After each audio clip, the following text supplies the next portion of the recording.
არასამთავრობო ორგანიზაციები მასტქერისა და მასტოფერის პრინციპების გაგრძელების აუცილებლობაზე საუბრობენ. კამპანია შენგეხებას მონაწილეების განცხადებით ინფორმაციის მიღება მოქალაქე და მნიშვნელოვანი ნაწილისთვის კვლავ შეზღუდულია.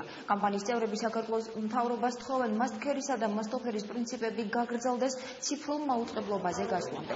კამპანიის მონაწილეები ასევე მოითხოვენ მედია საშუალებების კუთვნილ სატელიტურ ანტენებზე ყადაღა მოიხსნას. ტექნიკური ხასიათის ზოგი, არატექნიკური ხასიათის ამ ეტაპზე თქვენ მხარდაჭერა ახსენეთ საზოგადოების და სხვა არასამთავრობო ორგანიზაციებთან.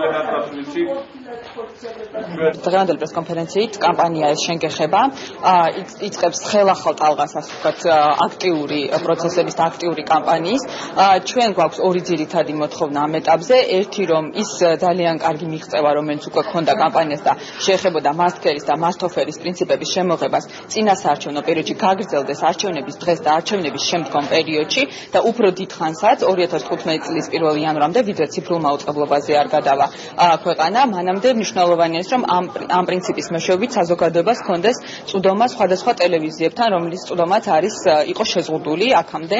ამიტომ ვინაიდან მასტქერი მიგვაჩნია, რომ არის ძალიან სერიოზული მონაპოვარი საზოგადოებისთვის, მიგვაჩნია, რომ ეს სიკეთე, ეს მონაპოვარი უნდა გაგრძელდეს არჩევნების შემდგომაც. სანდო მექანიზმები დღის მდგომარეობით საქართველოში არ არსებობს იმისა, რომ გაგრძელდეს მასტქერისა და მასტოფერის რეგულაციები.